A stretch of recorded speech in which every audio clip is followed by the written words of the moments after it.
नमस्कार दोस्तों, OCN network में आपका स्वागत है। मैं हूं ओमकार चौधरी। प्रधानमंत्री नरेंद्र मोदी ब्रिटेन के लिए रवाना हो चुके हैं। उनके किंग चार्ल्स से भी मुलाकात होनी है, प्रधानमंत्री स्टारमर के साथ भी। और सबकी निगाह एक्चुअल में एफटीए पर लगी हुई है, फ्री ट्रेड डील। और इसकी जो टाइमिंग है और इसकी जो मैसेजिंग है और ये कितना महत्वपूर्ण है। अब तक भारत किन-किन देशों के साथ इसी तरह के करार कर चुका है और अमेरिका के साथ उसकी ट्रेड डील कहाँ लटक गई है, इस पर चर्चा करने के लिए मेरे साथ जुड़ रहे हैं आदि अचिंत साहब। उनके साथ सीधे जुड़ लेते हैं और चर्चा को आगे बढ़ाते हैं। आदि जी, बहुत स्वागत है। नमस्कार। नमस्कार सर, थैंक यू। आदि जी, प्रधानमंत्री रवाना हो चुके हैं। 2 देशों की यात्रा है, ब्रिटेन की 2 दिन की और फिर 2 दिन की मालदीव की। मालदीव के साथ भी हमारे जिस तरह के उतार-चढ़ाव भरे रिश्ते रहे, ख़ास तौर से मुइज़्ज़ू के राष्ट्रपति बनने के बाद और उनके बनने से पहले भी जो उनका कैंपेन था, कुल मिलाकर के वो आउट इंडिया को लेकर के ही था। लेकिन ऐसा लगता है कि बुद्धि-शुद्धि यज्ञ हो चुका उनका। उनको समझ में आ चुका कि बीजिंग बहुत दूर है और दिल्ली बहुत नज़दीक है। तुरंत हमें सहायता अगर किसी से मिल सकती है, राहत मिल सकती है तो दिल्ली है।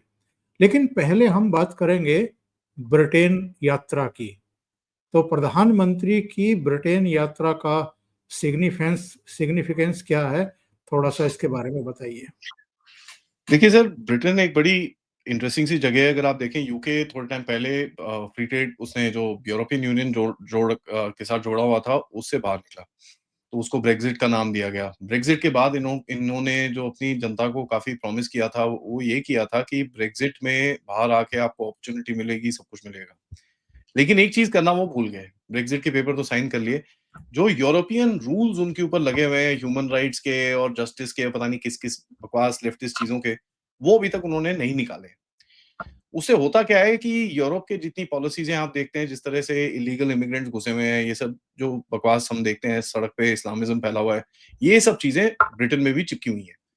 जिन चीज़ों को छोड़ने के लिए यूके ने ब्रेक्सिट करा था, तो नाम के लिए उसने छोड़ा, लेकिन अब ब्रेक्सिट नहीं करा। ये जो कियर स्टारमर आए, ये तो बोलते हैं कि भैया ब्रेक्सिट में मतलब ईयू में वापस जाना चाहिए और किस तरह से अपने आप को यूरोप के साथ जोड़ के रखने की बात कर रहे हैं। बट ब्रिटिश को ये भी समझ में आ रहा है, यूरोपियन यूनियन भी खुद डूब रहा है। यहाँ पर उसके बाद 2-3 ऑप्शन है सर, या तो अमेरिका के साथ जाके चिपके। अब इस टाइम पे अमेरिका ऐसा है सर, अमेरिका को तो ये नहीं पता खुद कहाँ है, और ट्रम्प साहब कभी इस तरफ जाते हैं, कभी उस तरफ जाते हैं। दूसरा ऑप्शन है कि चाइना के साथ चिपके सर। चाइना के साथ ऐसा है सर, एक्सेप्टेंस नहीं है। ठीक है, जिस तरह से चाइना ने काम करा है, जियोपॉलिटिकल जो भी रीज़न हो, बट लोगों को अभी थोड़ा एक ट्रस्ट नहीं रहा चाइना के ऊपर। तो आपके पास एक ही और ऑप्शन बचता है, वो है भारत। यहाँ पर भी सर चाइना की जो एक इकोनॉमी है वो नीचे जा रही है, अमेरिका की इकोनॉमी नीचे जा रही है। एक ही इकोनॉमी है जो दुनिया में ऊपर जा रही है, तो आपके पास कोई चॉइस नहीं है। और ये चीज़ आप देखेंगे, ये जितने भी एंग्लो सैक्सन देश हैं इस टाइम पे, जितने भी गोरे देश हैं, ये सारे भारत के पास आ रहे हैं इस टाइम पे ट्रेड डील करने। तो उसमें भी एक रीज़न है, क्योंकि सर जो दुनिया है, वो इस टाइम पे धीरे-धीरे करके इंडियन ओशन की तरफ शिफ्ट करेगी। नाउ इसके अंदर अगर आप देखें सर, इस टाइम पे जियोपॉलिटिक्स में अगर आप देखेंगे तो 2 गुट बने हुए हैं। एक है ट्रम्प का गुट और एक है, एक्चुअली 3 गुट हैं। एक है ट्रम्प का गुट जो ट्रम्प की हर बात मान लेता है, उसके थोड़े बहुत जो देश हैं। एक है जो कुछ चीज़ें मानते हैं, कुछ नहीं मानते, लेकिन ट्रम्प के साथ फँसे हुए हैं। बिल्कुल। ये नेटो है और यूरोपियन यूनियन है, ये फँसे हुए हैं उसके साथ। और एक तीसरा गुट है सर, जो रेज़िस्ट कर रहा है। तो बोलता है भैया हम ऐसे ये सब नहीं काम करेंगे। नाउ इसके अंदर भी 2 गुट हैं, रेज़िस्टर्स के अंदर। एक है जो जू आवाज़ निकाल के रेज़िस्ट करता है, रोता रहता है सारा टाइम, उसके साथ झगड़े करता है। और एक गुट है भारत, रशिया की तरह, जो ज़्यादा कुछ बोलते नहीं हैं, जो उनको करना है अपने आप चुपचाप करते रहते हैं। यहाँ पर आपको ये दिखता है कि भारत रशिया का ये जो अप्रोच रहा है सर, ये बड़ा डिफरेंट रहा है। तो इससे क्या हो रहा है, वो जो ट्रम्प बार-बार मोदी जी को टारगेट करते हैं, पुतिन को टारगेट करते हैं, उसका किसी को कोई फ़र्क नहीं पड़ रहा क्योंकि यहाँ से कोई जवाब नहीं आता जी। और वहाँ से भी कोई जवाब नहीं आता। तो वो बड़ा फ्रस्ट्रेट होता है इन चीज़ों में। अब इस बीच में मोदी जी उठ के जाते हैं, बोलते हैं भैया यूके के साथ ट्रेड डील करूँगा। अब आप ज़रा यूके की ट्रेड डील की ज़रा थोड़ी-सी बात कर लें सर। जी हाँ, जी हाँ। ज़्यादा कुछ है नहीं सर। $34 बिलियन का ट्रेड डील बोलते हैं भई 2030-40 तक जाएगा। $34 बिलियन कुछ भी नहीं है सर। अमेरिका के साथ आपकी ट्रेड है $150 बिलियन की, जो आप बोल रहे हो 500 बिलियन जाएगा। ठीक है? सो नंबर में बहुत छोटा है। बट एक वेस्टर्न कंट्री के साथ ट्रेड डील करना, ये बहुत मायने रखता है क्योंकि आपको फिर टेक्नोलॉजी मिल जाती है और ये सब चीज़ें मिल जाती है, प्लस अपॉर्च्युनिटी मिलती है, प्लस सबसे बड़ी चीज़ है सर, ये आपस अपने आप तो कुछ बनाते नहीं है। तो एक डिपेंडेंसी आपके ऊपर आ जाएगी। अगर आपके ऊपर डिपेंडेंसी आएगी तो आपके ऊपर फिर बकवास नहीं कर पाएँगे। ये जितने भी ख़यालिस्तानी हैं और पाकिस्तानी हैं और ये सब चीज़ों को आप थोड़ा हैंडल कर पाओगे। सो यूके की बेनिफिट क्या है सर? करीब-करीब 5 सवा 5 बिलियन डॉलर पर साल का। हार्डली एनीथिंग 5 साढ़े 5 बिलियन डॉलर ठीक है, अच्छा है, बढ़िया है। भारत का एक्सपोर्ट सर बोलते हैं कि साहब यहाँ से जो इस टाइम से एक्सपोर्ट जा रहा है 99% चीजें इस टाइम पे यूके में घुसेंगी टैक्स फ्री। आपके फार्मा को यूके ब्लैंकेट रिकग्निशन देगा। आपके वर्कर्स को वहां पर सोशल सिक्योरिटी का प्रोटेक्शन मिलेगा, जो चीजें पहले नहीं थी सर। एंड सबसे बड़ी चीज इसके अंदर एक सिक्योरिटी क्लॉज है। सिक्योरिटी क्लॉज के हिसाब से आप देखेंगे वैसे भी ख्यालिस्तानी पकड़े जा रहे हैं ना सर चारों तरफ। एक वो पवित्र सिंह पकड़ा गया, ये पकड़ा गया, वो पकड़ा गया, वो सब हो रहा है। तो उसका भी क्लॉज है, तो उसके ऊपर भी थोड़ा आपको चीजें दिखेंगी। कनाडा में ऑलरेडी शुरू हो गया है, अमेरिका में थोड़ा बहुत शुरू हो गया है, यहाँ पर भी आपको चाहिए तो इसका भी एक क्लॉज रहेगा। आगे मैं अगर आपको बताऊं तो सबसे बड़ी चीज है यूके को क्या मिलेगा सर। ठीक है, यूके को मिलेगा कि भाई गुड्स एंड सर्विसेज उसको आएंगी अच्छे अच्छे दामों पे। चाइना से डिपेंडेंसी कम कर पाएगा। और सबसे बड़ी चीज क्या है सर, जो टेक्सटाइल्स की एक डिपेंडेंसी थी इसकी चाइना और बांग्लादेश के ऊपर, उसको तोड़ने की वो भी कोशिश कर रहा है क्योंकि बन नहीं रहा। बांग्लादेश की आपको हालत पता ही है सर। और बिल्कुल। इंडिया की टेक्सटाइल मार्केट इस टाइम पे काफी बूम कर रही है, तो वो उसके अंदर गेम खेलना चाहता है। यूके को एक चीज मिलता है सर कि यूके का जो गाड़ियां थी, दारू थी, स्कॉच, जिन, इन चीजों पे सर, गाड़ियों पे तो 100% था। ठीक है, वो कम होके 10% हो जाएगा। दारू का जो 150% था, वो कम होके 15% हो जाएगा 10 साल के अंदर। धीरे-धीरे करके वो मतलब एक उसने ग्रिड बनाया गया है, उसमें धीरे-धीरे करके वो खत्म हो जाएगा। पहला 150% से 75% पे आएगा, उसके बाद सीधा जाके 40, 30, 20% पे आएगा 10 साल के अंदर। बट ऑटोमोबाइल्स के अंदर आपने बोला है, लो लेवल गाड़ियां नहीं, एक वो जैसे 50 लाख से ऊपर वाली गाड़ियां आप भेज सकते हो, वो भी लिमिटेड नंबर में। और उसमें आपने टैरिफ कम कर दिया है, जो पहले 150% था, 100% था, आपने उसको घटा के 10% कर दिया है। तो उनको एक एडिशनल मार्केट मिलती है कि भैया चलो ठीक है, हम कुछ बेच लेंगे। सर्विस मोबिलिटी के लिए सर देखिए उनके पास बंदे नहीं है, तो उनको यहाँ से मैन पावर मिलती है खूब सारी। यहाँ से मोबिलिटी एग्रीमेंट चल रही है उनके साथ, वो सब पूरा चल रहा है। सर्विस का जो एक्सेस है सर, आपके पास सर्विसेज जो आईटी और इंजीनियरिंग की जो सर्विसेज है भारत के अंदर, दुनिया में आई मीन मायने रखती है वो। तो उसका एक एक्सेस मिलेगा यूके को, तो यूके थोड़ा-सा अपने आप को बैलेंस कर पाएगा।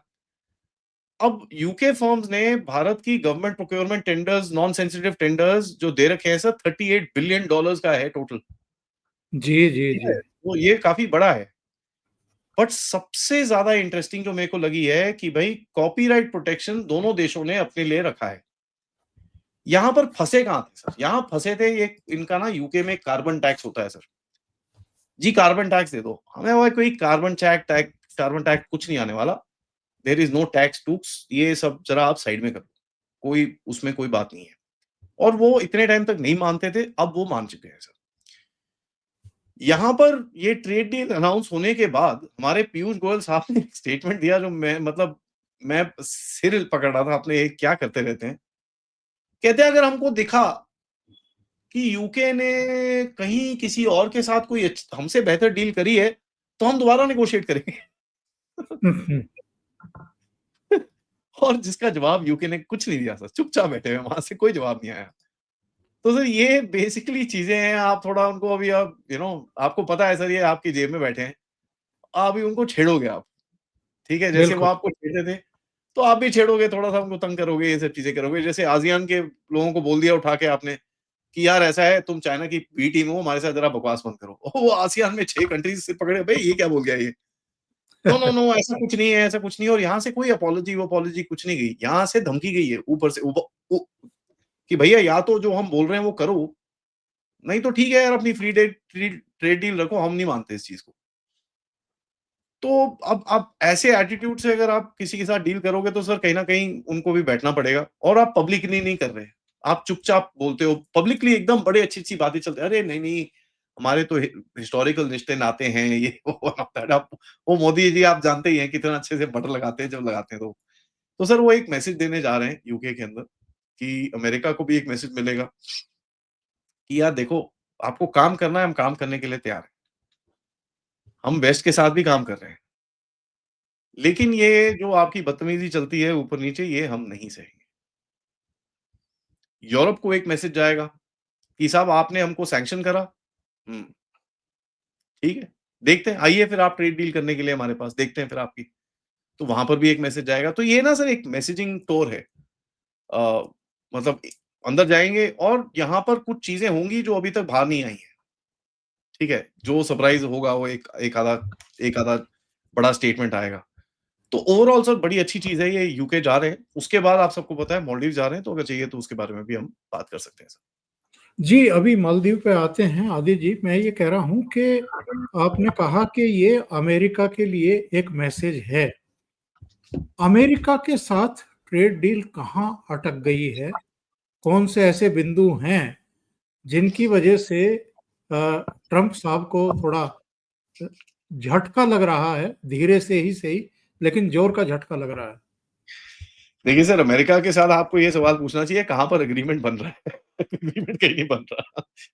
कुछ भी सर ऐसे ही है देखिए चक्कर क्या है सर अमेरिका आपको बोल रहा है कि जो चीज़ें आपने कभी नहीं मानी और यहाँ पर मैं बड़ा क्लियरली बोलना चाहूँगा नॉन पॉलिटिकली कोई भी सरकार भारत में मान नहीं सकती। गाय को गाय के माँस का चारा खिला के आप यहाँ पर दूध बेचना चाहते हो, वो तो कोई भी नहीं मानेगा भारत में। ये सब चीज़ें नहीं चलेंगी भारत के अंदर और ये हम सबको पता है। कोई भी सरकार मान नहीं सकती, वो तो एक सोशल रेड लाइन है, बाकी तो सर ट्रेड-वेड तो छोड़ दो।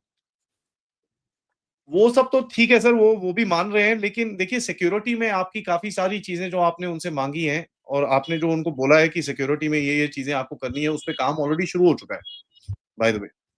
वहाँ से ख़यालिस्तानी पकड़े जा रहे हैं, इन्फॉर्मेशन काफ़ी आ रही है, डिफेंस की डील्स ऑलरेडी शुरू हो चुकी हैं, आपने थोड़ा प्रेशर डाला, 3 हेलीकॉप्टर पहुँच गए यहाँ पर, जो पिछले 2 साल से अटके हुए थे। जेट इंजन पहुँच गया, जो पिछले 2 साल से 1.5 साल से अटका हुआ है। तो वो कोऑपरेशन ऑलरेडी शुरू हो चुकी है। देखिए सर, आप उनको एक मैसेज दे रहे हो, यार हम प्रेशर में काम नहीं करेंगे। आप ये धमकी-वमकी देते हो, हम इन चीज़ों में काम नहीं करेंगे और ये ज़्यादातर देखिए डोनाल्ड ट्रम्प ने ना जितना प्रॉमिस किया था अपने देश में सर, आज वो उतना दे नहीं पा रहा है। उसमें हो क्या रहा है सर, उसके ऊपर अभी खिल्लियाँ उड़ रही हैं। तो उस खिल्लियों को छुपाने के लिए वो बार-बार एक ही चीज़ को दोबारा बोलता रहता है। अब देखिए सर, वो बोलता है बाय द वे आपको ये जान के हैरानी होगी, अभी जो लास्ट स्टेटमेंट उन्होंने दिया है, कहते हैं लास्ट राउंड में उन्होंने 6 जहाज गिरा दिए। इसने नहीं बोला उसने, ठीक है? वो भी बदमाश है। उन्होंने 6 जहाज गिरा दिए, लास्ट एनकाउंटर में। अब देखिए सर सबको पता है लास्ट एनकाउंट अब ठीक है उनकी बात अगर हम मान लें या ना भी माने ईदर वेज़ तो ये उनकी तरफ से गेम खेली जा रही है कि भारत के प्रधानमंत्री को किसी तरह से कुछ आवाज़ उठाए, कुछ बोले ताकि फिर मैं उसके साथ और यहाँ से तो सर अप्लाई, नो रिप्लाई कोई बात ही नहीं करता है इसके बारे में। ऑपोज़िशन ही कूदी जा रही है सर, कूदी जा रही है। बट अ, ऑपोज़िशन बैठी हुई है नीचे। क्या उनके पास कुछ बचा ही नहीं है सर। आज वो धनखड़ साहब के ऊपर भी इतनी ज़ोर से मारा है मोदी साहब ने, जैसे हमने आज मेरे चैनल पे बात करी। सर देखिए जो भी कह लीजिए पॉलिटिकल पहलू आप सब जानकार लोग हैं, मेरे को तो इतनी अकल नहीं है, मैं तभी आपसे सीखता हूँ। पॉलिटिकल पहलू अलग है सर। मेरे हिसाब से एक मैसेज जो गया है कि भाई सामने मत क्या आना, बात! वरना गर्दन काटूँगा। आदि जी, आप आपके इतने फॉलोवर हैं, आप कह रहे हैं कि अकल नहीं, क्या अरे बात कर नहीं रहे सर, हैं? ऐसे नहीं है, इतने देखिए लोग जो हैं आपको फॉलो करते हैं, आपका इंतज़ार करते हैं। अरे नहीं सर, ऐसी बात नहीं है। मैं बस यही बोल रहा हूँ सर, पॉलिटिकली मेरे को ये जो इतनी डोमेस्टिक पॉलिटिक्स है, इसमें इतना आइडिया नहीं है। बट एक चीज़ मुझे दिखी कि साहब बदतमीज़ी मत करो। मैं बहुत टॉलरेंट आदमी हूँ, एक लेवल के बाद मैं नहीं छोड़ूँगा। अब वो उन्होंने दिखा भी दिया यहाँ पर, ठीक है ना? तो देखिए सर, ये आप एक मैसेज यहाँ पर एक बड़ी क्लियर मैसेजिंग जा रही है कि यार तुमको इंसानों की तरह बात करनी है तो बैठ के करो। अभी देखिए सर, आपकी ट्रेड डील क्या बोल के आई है, हाँ, सितंबर-अक्टूबर में देखेंगे ट्रेड डील के बारे में, कोई टेंशन नहीं है, कोई जल्दी थोड़ी है। अब वो बोल रहा है भाई 1 अगस्त को हम तुमको चिट्ठी भेजेंगे। हाँ, ठीक है, भेज दो, कोई बात नहीं। तारीख तो 9 जुलाई की भी आई थी कि 9 जुलाई तक कर लो। अब तो उठ के चले गए हैं सर, अभी तो 1 महीना बचा है। ऑलमोस्ट मतलब ठीक है, 21-22 दिन बचे हैं, 3 हफ्ते बचे हैं, आप तो उठ के आ गए वहाँ से। अब उनका कोई नेगोशिएटर भागता हुआ आएगा यहाँ पर कि ओए नहीं, नहीं, नहीं बात करते हैं। देखिए सर, आप उनको बोल रहे हो यार ये डेडलाइन-शेडलाइन हम नहीं मानेंगे। दूसरी बिल्कुल। चीज़, आपने जो सबसे बड़ा पॉइंट उनके सामने रखा है, कहता है यार देखो, ये जो आप रोज़ बोलते हो ना ब्रिक्स पे 10%, 500%, 300, यार डिसाइड कर लो। क्योंकि अगर मैं आपके साथ नेगोशिएट कर रहा हूँ, तो मुझे पता होना चाहिए आप मेरे को कितना टैरिफ दे रहे हो, तो उसके हिसाब से फिर मैं आपको नेगोशिएट करूँगा। ये नहीं कि मैं आपके साथ साइन करता हूँ कि भई अच्छा 0 टैरिफ पे बात करते हैं, ऊपर से आप बोलते हो 500% टैरिफ, ये नहीं चलेगा। जब से ये ब्रिक्स के ऊपर अटैक हुआ है, भारत ने थोड़ा-सा पुल बैक करा है और बोला है कि ना यार ये हम नहीं मानेंगे। आप एक पॉलिसी बनाइए, उसके तहत क्या काम करना है बताइए, कैसे काम करना है बताइए और हम काम करने को तैयार हैं। लेकिन सर यहाँ पर मैं एक चीज़ बोलना चाहूँगा, ये सिर्फ़ ट्रेड रिलेशंस के बीच में है। इस टाइम पे सरकार ने अमेरिका के साथ रिलेशंस को एक डब्बों में बाँट दिया है सर। ठीक है सर, ट्रेड अगर नहीं चल रहा है इसका मतलब ये नहीं कि बाकी नहीं चल रहे। इनका असर पड़ेगा दूसरी चीज़ों पे, बट दूसरी चीज़ों पे जहाँ पर आपको ज़रूरत है आप उससे काम करने को तैयार हो और आप करोगे भी। तो एक एक एक हार्ड नोज़ दिखा रहे हो आप ट्रम्प साहब को कि मत करो ये सब काम। दूसरा सर, एक तीसरा मैं एक चीज़ मैं और बोलना चाहूँगा अमेरिका के बारे में। देखिए अमेरिका के पास इस टाइम पे आगे जैसे जाएगा वो, जिस तरह से वो चीज़ें कर रहा है, जिस तरह से वो लोगों के साथ झगड़ा-वगड़ा कर रहा है, उसके पास ज़्यादा ऑप्शंस बचेंगे नहीं जहाँ पर वो अपने आप को कुछ एक सही जगह पे लेके जा सके। तो उसमें क्या मैं क्या बोलने की कोशिश कर रहा हूँ? बोलने की ये कोशिश कर रहा हूँ कि सर देखिए उसको भी एक क्रेडिबल चीज़ें चाहिए। थोड़े टाइम के बाद जब उसका मिड टर्म आएगा, लोग उससे सवाल पूछेंगे कि आपने बोला भैया जापान के साथ डील कर दिया, बट जापान तो कुछ नहीं बोल रहा। तो ये चीज़ें उसको पूछी जाएँगी और ये काफ़ी टाइम से बोल रहा था India will be one of the biggest trade deals, we are just gonna do it, we are just gonna do it. इसने बहुत बहुत बार ये अनाउंस करा है, अभी तक हो नहीं रही। किसी ने उठ के बोलना है भाई साहब इंडिया के डील के साथ क्या हुआ? फिर ये फँसेगा। तो ये भी एक आप ऑब्वियसली एक मीडिया गेम भी उसके साथ खेलने की कोशिश कर रहे हो सर। और आदि जी, ये जो कहा जा रहा है कि ब्रिटेन के साथ ट्रेड डील का मतलब बहुत सारे तबकों को, बहुत सारे लोगों को एक झटका है। चाइना के लिए कुछ है क्या? खालिस्तानियों के लिए कुछ है क्या? देखिए सर, मैं पहले तो आपको बताऊँ, यूके में भी काफ़ी सारे भाग हैं, ठीक है? एक तो उनकी गवर्नमेंट है, सिविल सोसाइटी है और एक भाग उनका जो मोनार्की है। लेकिन सबसे इम्पोर्टेंट भाग है सिटी ऑफ लंडन, ठीक है? जो डीप स्टेट जिसको जो डीप स्टेट का बैंकिंग गढ़ है। मेरे को सुबह कोई बोल रहा था कि यार ऐसे ट्रेड डील क्यों साइन कर रहे हैं? नीरव मोदी, विजय माल्या को लेके आना चाहिए था। मैंने उनको बोला कि साहब अगर यूके की गवर्नमेंट कल हाँ भी कर दे ना, नीरव मोदी, विजय माल्या को नहीं ला सकते। क्योंकि उनका जो डील हुआ है वो सिटी ऑफ लंदन के साथ करा है। जिस पे इतना जो इतनी अलग चीज़ है कि जो वहाँ के राजा या रानी हैं यूके के, वो वहाँ पर इनकी परमिशन के बिना नहीं जा सकते। ये बहुत स्ट्रॉन्ग जगह है सर। दुनिया की फाइनेंशियल मार्केट्स वहाँ से चलती हैं।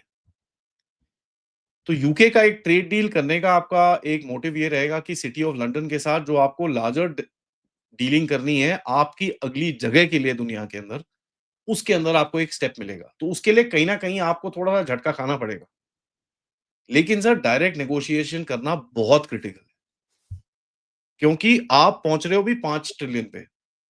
1 ट्रिलियन आपका अभी बैंक बैलेंस हो जाएगा। ये एक थ्रेशोल्ड रहता है सर, ये एक लाइन रहती है, जहाँ पर दुनिया आपको एक अलग नज़र से देखनी शुरू करती है। उसकी प्रिपरेशन ऑलरेडी शुरू हो चुकी है। आप ऑलमोस्ट 4.4 तो पहुँच चुके हो सर, $4.4 ट्रिलियन डॉलर्स। आईएमएफ के फिगर्स जो अभी फरवरी में आए थे, 4.3 बोल रहे थे। तो स 100 आधा बिलियन तो बढ़ ही गया होगा इतना तो इतने 4 महीने में, और इस टाइम पे तो हमारी इकॉनमी एकदम फुल पावर में चल रही है। आपकी बिल्कुल। एक्सपोर्ट फुल पावर में चल रही है, आपका रूपी स्टेबल है, आपकी इन्फ्लेशन स्टेबल है, आपकी पेट्रोल प्राइसेस स्टेबल हैं। तो सब कुछ इस टाइम पे अच्छा है। तो इस टाइम पे आपको डील करनी है उनके साथ, और ये एक दरवाजे में बेसिकली आपने पैर रखा है, और उस दरवाजे में पैर रखने के बाद फिर आपको और चीज़ें मिलेंगी वहाँ पर।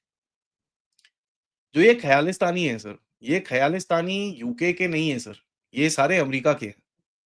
यूके एक आउटलेट है जहाँ पर ये लोग तांडव मचाते हैं और कुछ नहीं है। इनको अभी जैसे वो पवित्र सिंह एक पकड़ा एफबीआई ने, उसके बारे में तो पन्नू ने खुद ने आके बोला कि हाँ जी, ये तो मेरे साथ काम करता था। उसकी आप चार्जशीट देखिए सर, भाई साहब 4 पेज की चार्जशीट है उस बंदे की। तो मैं यही सवाल पूछता हूँ कि यार अमेरिका वालों, अगर 4 पेज की चार्जशीट है, बंदा तुम्हारी सड़क पे घूम रहा था, अभी तक उठाया क्यों नहीं तुमने उसको? क्योंकि सर बिल्कुल। पॉलिटिक्स है, गिव एंड टेक है। अमेरिका ने आपको बोला कि साहब ऐसा है, आपके यहाँ से कुछ केमिकल्स आ रहे हैं, और जो चाइना आपके साथ से चीज़ें खरीद रहा है और वो हमारे पास भेजता है फेंटेनिल बनाने में उसकी मदद की जाती है, हमारी हेल्प करिए। हमने हेल्प करा, हमने वो पूरा रैकेट तोड़ा, अमित शाह जी ने इसके ऊपर ट्वीट भी करा है। अमेरिका से एप्रिसिएशन आई उसके बाद। और यहाँ तक कि जब हमने उसको रैकेट को तोड़ा, हमको 3 रैकेट का और इन्फॉर्मेशन मिली, जहाँ पर हमने उनको वार्न करा कि आपके पास ये 3 रैकेट चल रहे हैं साहब। उसमें से एक रैकेट में 12 बंदे पकड़े गए जो 150 किलो कोकेन के साथ, वैंकूवर बाप रे! बॉर्डर पे। 150 किलो कोकेन। अभी वहाँ लोग देख के भी परेशान हो गए, यार ये 150, बाप रे बाप! करोड़ों में। तो वो चल रहा है पीछे से। ये सब सर डीप स्टेट का बना बनाया था आपको पकड़ के रखने के लिए। अब आप एक चीज़ मैं आपको और बताता हूँ, लोग बोलते हैं अमेरिका के साथ हमारे रिलेशन पूरी तरह से खराब हो गए, पूरी तरह से खराब नहीं हुए। म्यांमार में जो आपने अभी ठोका, चलिए आपने नहीं, पता नहीं किसने ठोक दिया, कोई आया ऊपर से ठोक के चले गया। अमेरिका को पता है सर, और जो भी आके ठोक के गया, उसने अमेरिका को बताया था कि साहब मैं ठोकने जा रहा हूँ। अमेरिका हाँ, ठोक चलो, नो प्रॉब्लम। ना उनकी तरफ से मीडिया में कुछ आया, ना उनकी तरफ से एक स्टेटमेंट आया, ना कुछ, चुप। तो देखिए ये गिव एंड टेक होता है सर। एक सेगमेंट के अंदर आपकी बात नहीं चल रही है, तो उसमें नहीं चल रही, कि उसके अंदर बहुत झगड़े होंगे। लेकिन दूसरे सेगमेंट्स में काम कर रहे हैं, और ये मोदी जी करने की कोशिश कर रहे हैं, क्योंकि सर एक चीज़ में अगर आप रुक जाओ ना, फिर आपका पूरा गेम खराब हो जाता है, और आपको इनसे चीज़ें चाहिए। आपके पास टाइम नहीं है। ये तो साले मरने वाले हैं सर, इनका क्या है? ये तो 100 साल की उम्र के इंसान में पौने 200 साल के तो ऑलरेडी हो चुके हैं ये। लाइफ एक्सटेंशन पे चल रहे हैं और चलेंगे और 5-10 साल। तो आपको इनसे चीज़ें खींचनी है पहले। तो उसपे आपको दिखता है ये फ़ोकस काफ़ी ज़्यादा है सर। और ये भी सब अमेरिका को और डोनाल्ड ट्रंप को दिखाई दे ही रहा होगा कि मोदी जी किस तरीके से काम करते हैं। 6-7 मई की रात को जो किया, 9-10 मई की रात को जो हाँ, किया, इसके अलावा अभी म्यांमार में जो किया, और अभी पार्लियामेंट का सेशन चल रहा है। पार्लियामेंट के सेशन के पहले दिन इंटरनली क्या करके ब्रिटेन रवाना हुए हैं, ये सब भी उनको दिखाई देता है कि ये कितना स्ट्रांग पर्सन है। तो ये यूके की धरती से क्या कोई और भी मैसेज दे सकते हैं, बोल करके या दूसरे तरीके से? सर हाँ, वो मतलब अब मोदी जी का स्टाइल है ना, वो 3 ब्लैंकेट के नीचे कुछ ना कुछ छुपा ज़रूर होगा। तो ये मेरे को दिखता है, कुछ ना कुछ बोलेंगे वहाँ पर, ठीक है? कुछ ऐसा, मतलब छोटी-सी चीज़ होगी, लेकिन उसको वो अभी इतना फ़र्क नहीं पड़ेगा, आपको 1 डेढ़ हफ्ते में दिखेगा, अच्छा वहाँ पर बोल के आए थे। तो ऐसा कुछ मुझे दिखता है। बट सर डायरेक्टली बोलने वाले में से मोदी जी नहीं है, कि डायरेक्टली किसी के ऊपर अटैक करें या ट्रम्प को कुछ बोल के आ जाएँ, ऐसा कुछ मेरे को दिखता नहीं है कुछ होता हुआ।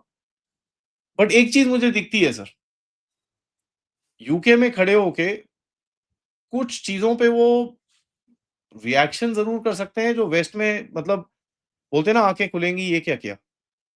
तो वो एक आधी चीज़ ज़रूर होती है सर।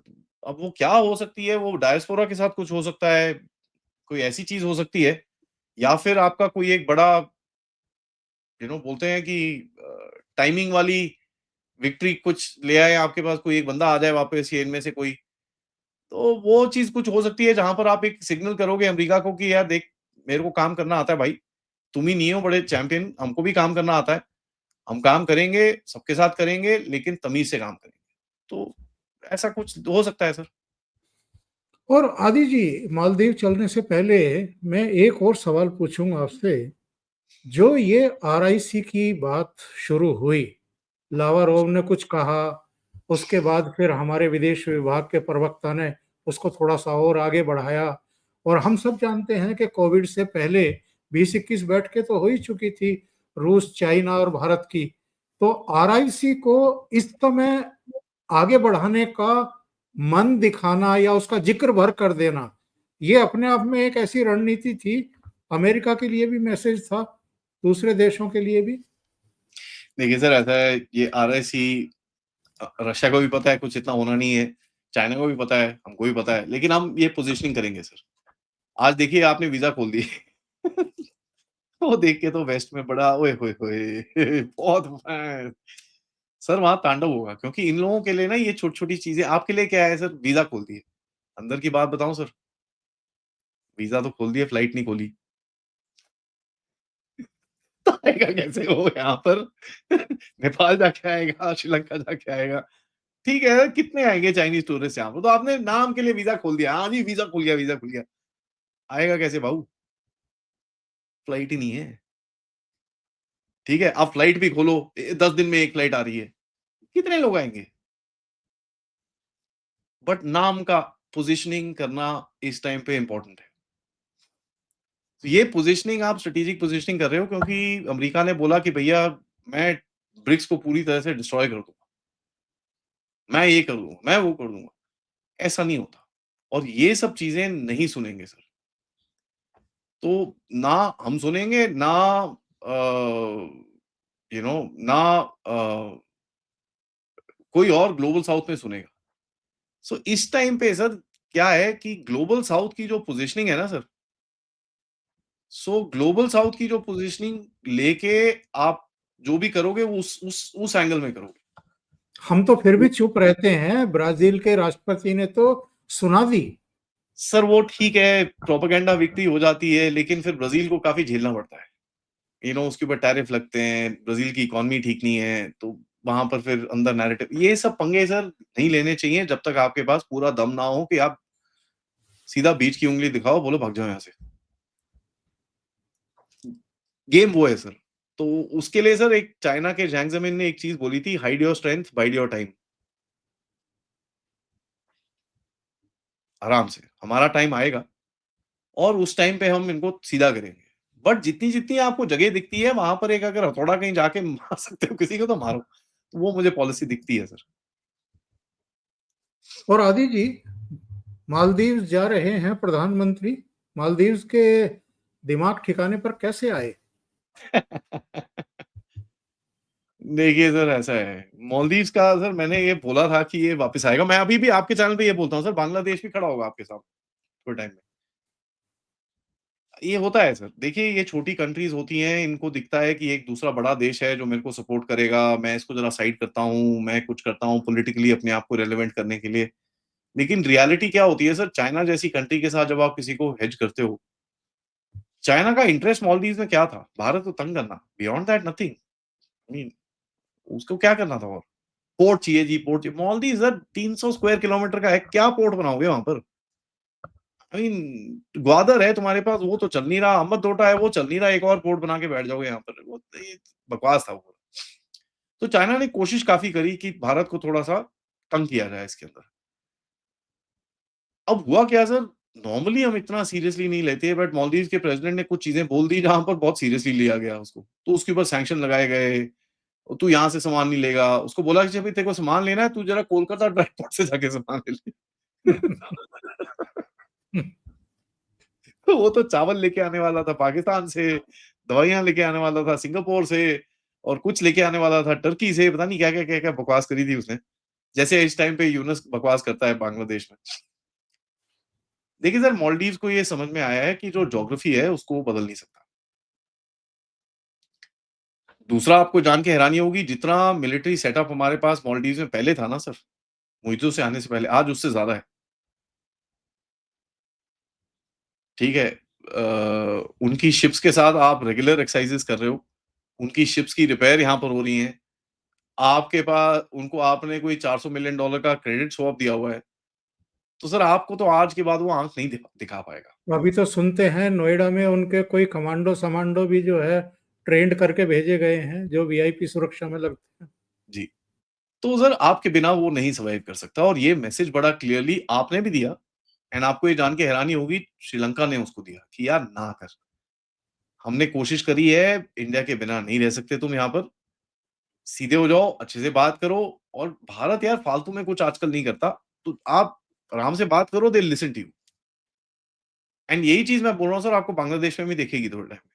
बट आखिर में मैं ये एक चीज बोलना चाहूंगा यूनुस के बारे में सर, यूनुस एक जिहादी है, ठीक है, तो इस टाइम पे वो अलतकिया कर रहा है, आप भी खेल रहे हो उसके साथ, खेलो, कोई प्रॉब्लम नहीं है।